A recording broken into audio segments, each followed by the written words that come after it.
मैं ये कहना चाहता हूँ कि मचेल के अंदर 14 अगस्त 2025 को एक हादसा हुआ था। बादल फट गया था, काफ़ी लोगों की मृत्यु हो गई थी।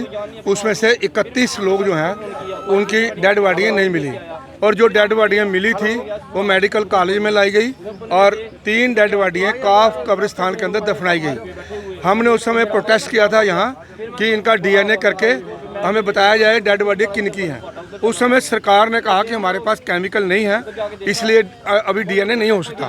लेकिन प्रोटेस्ट के तीसरे दिन इन्होंने डीएनए रिपोर्टें भेज दी और उसमें सारी नील होगी। अब उनके हिसाब से हो सकता है वो नील हो, लेकिन मैं सरकार से क्वेश्चन करना चाहता हूँ कि जो डेड बॉडी आपने दफनाई, जो डेड बॉडी कॉलेज में थी, वो किन की थी?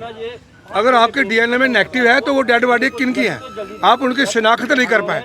जो 31 लोगों की मृत्यु हो गई, एक ही परिवार के 7 रिलेटिव हैं।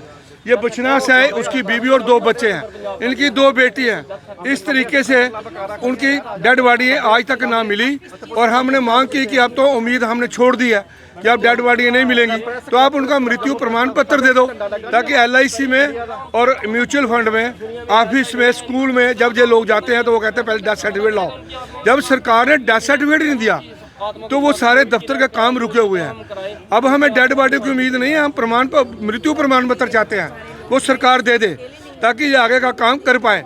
अब हमारे रीति रिवाज के मुताबिक, हिंदू लोगों के रिवाज के मुताबिक हम डेड बॉडी को दफनाते नहीं हैं। इन्होंने दफना दी, उसका डीएनए भी नेगेटिव आ गया। जो बाकी लोग जो बचे हुए हैं, जिनकी डेथ हो गई है, ये लोग यहाँ आए हुए हैं।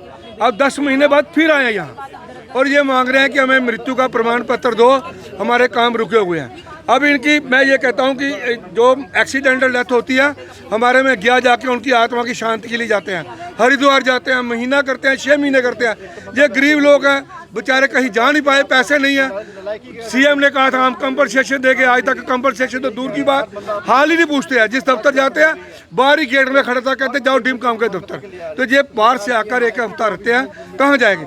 तो मेरी आपसे यही प्रार्थना है कि सरकार इनिशिएटिव ले, सरकार और सुनील जी से, शर्मा जी से मेरी प्रार्थना है, आप वहाँ के MLA हो, आप इनिशिएटिव लो।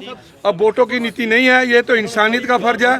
CM से कहता हूँ आप कश्मीर के CM नहीं हो, पूरी स्टेट के हो, और आप भी इनिशिएटिव लो इन लोगों के लिए और इनका मसला हल करो। यही हमारी डिमांड है।